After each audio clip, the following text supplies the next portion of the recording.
നമ്മൾ ഈ long video ഒക്കെ എടുത്തെടുത്തിട്ട് മിനി വ്ളോഗ് ഷൂട്ട് ചെയ്യാന്ന് വെച്ചാൽ ആകെ ഒരു ആശയക്കുഴപ്പാട്ടോ. കുക്കിംഗ് മാത്രം മതിയോ, വീട്ടിലെ ബാക്കിയുള്ള കാര്യങ്ങളൊക്കെ ഉൾക്കൊള്ളിക്കണമെന്ന്. ഇന്ന് രാവിലെ മുതലേ വ്ളോഗ് എടുക്കാനായിട്ട് സമയം നോക്കി നടക്കുകയാണ്. അവസാനം നോക്കിയിട്ട് ഇപ്പം വൈകുന്നേരമായി കേട്ടോ. അപ്പോൾ ഈ തിക്കും തിരക്കും കാര്യങ്ങളൊക്കെ ഉണ്ട് വെച്ചാൽ എനിക്ക് വീഡിയോ എടുത്തു കഴിഞ്ഞാൽ ശരിയാവില്ല. അപ്പോൾ ഇത്തിരി സമാധാനത്തിൽ എടുക്കാമെന്ന് വെച്ചിട്ടാണ് ഇത് വൈകുന്നേരം വരെ ആക്കിയത്. ഇപ്പോൾ പിന്നെ സ്കൂളൊന്നും ഇല്ലാത്തതുകൊണ്ട് അച്ചു ഫുൾ ടൈം ഉറക്കവും കളിയും ഒക്കെ തന്നെയാണ് കേട്ടോ. അപ്പം ഞാനും അതേ ഇപ്പോൾ ഇന്നും വൈകിട്ടാണ് എണീക്കുന്നത്. രാവിലത്തെ ചായ കുടിക്കുന്നത് ഉച്ചയ്ക്കും, ഉച്ചത്തെ ചോറുണ്ണത് 3 മണിക്കൊക്കെയാണ് കേട്ടോ. പിന്നെ കുറച്ച് ദിവസമല്ലേ, അത് കഴിഞ്ഞാൽ നമ്മൾ വീണ്ടും പഴയ പോലെ തന്നെ ആ ഒരു ധൃതി പിടിച്ചിട്ടുള്ള റൊട്ടീനിലേക്ക് പോവല്ലോ എന്ന് ആലോചിക്കുമ്പോൾ കിട്ടുന്ന സമയം ഇത്തിരി സന്തോഷമായിട്ടിരിക്കുക. അപ്പോൾ ഞാനിന്ന് ഉച്ചയ്ക്ക് ഊണയിക്കുന്ന നേരത്തെ ഒരു 1:30 ആകുമ്പോഴേക്കും ചോറുണ്ട് കേട്ടോ. അച്ചു ആ നേരത്ത് കളിക്കുകയായിരുന്നു, വിളിച്ചിട്ട് വന്നില്ല. കുറേ നേരം നോക്കി അവസാനം വേണമെങ്കിൽ സ്വന്തമായിട്ട് ഊണെടുത്ത് കഴിച്ചോളൂ എന്ന് പറഞ്ഞിട്ട് ഞാൻ എൻ്റെ കാര്യങ്ങൾ നോക്കിയിട്ടോ. പിന്നെ അതിനിടയ്ക്ക് വന്ന് കയറിയിട്ട് ഊണൊക്കെ കഴിച്ച് പോണുണ്ട്.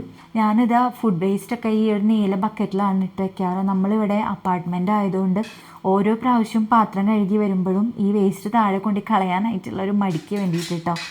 അപ്പം താഴെ ഇറങ്ങുമ്പോൾ മാത്രം അത് കൊണ്ടിട്ട് പോവുക, അങ്ങനെയാണ് ചെയ്യണത്. ഞാൻ ഇപ്രാവശ്യം ചായപ്പൊടി വാങ്ങിയപ്പം കിട്ടിയതാട്ടോ. അപ്പോൾ അതെങ്ങനെ ഉണ്ടെന്ന് അറിയാൻ വേണ്ടി ചായ ഇട്ട് നോക്കിയതാണ്. പണ്ട് പൊന്നു ആസാമിൽ പോയിട്ട് വരുമ്പോൾ കൊണ്ടുവന്നിരുന്ന ആ ഒരു ചായപ്പൊടിയുടെ സ്വാദ് തോന്നി. നല്ല സ്വർണ്ണ നിറമുള്ള ചായ.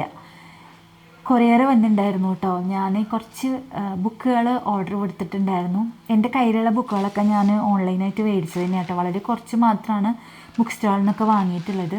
അപ്പം ഇത് 2 ബുക്കുകൾ നമ്മുടെ കുട്ടികൾക്ക് വേണ്ടി വാങ്ങിയതാണ് കേട്ടോ. നമ്മുടെ കുട്ടി വെച്ചാൽ അച്ചുവിനും പിന്നെ പൊന്നുൻ്റെ കുട്ടിയൊക്കെ അപ്പം പഠിച്ചു തുടങ്ങിയല്ലോ. അപ്പോൾ അവർക്കൊക്കെ ഉപകാരമാവിച്ചിട്ട് മഹാഭാരതവും രാമായണവും കേട്ടോ കുട്ടികളുടെ.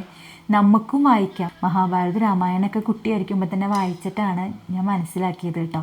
അപ്പോൾ എൻ്റെ കുട്ടിയൊക്കെ ഞാനിങ്ങനെ ഓരോന്നും പറഞ്ഞു കൊടുക്കാറുണ്ട്. എന്നാലും നമ്മൾ പറഞ്ഞു കൊടുക്കുന്നതും സ്വന്തമായിട്ട് വായിക്കുന്നതും വ്യത്യാസമുണ്ടല്ലോ.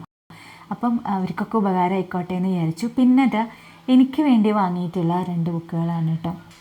ഞാൻ ഇൻസ്റ്റഗ്രാമിൽ ഒരുപാട് ഇതിൻ്റെ റീല് കണ്ടിട്ടുണ്ടായിരുന്നു. ഏറ്റവും പ്രിയപ്പെട്ട എന്നോട്, ഏറ്റവും പ്രിയപ്പെട്ട നിന്നോട്, ഈ 2 ബുക്ക് നിമ്ന വിജയുടെ. അപ്പം എനിക്കത് കണ്ടപ്പോൾ തന്നെ വായിക്കണമെന്ന് ഒരുപാട് ആഗ്രഹം ഉണ്ടായിരുന്നു. അപ്പം അതും എൻ്റെ കയ്യിലുണ്ട്. വായിച്ച് നോക്കിയിട്ട് ഞാൻ റിവ്യൂ ഇടാം കേട്ടോ.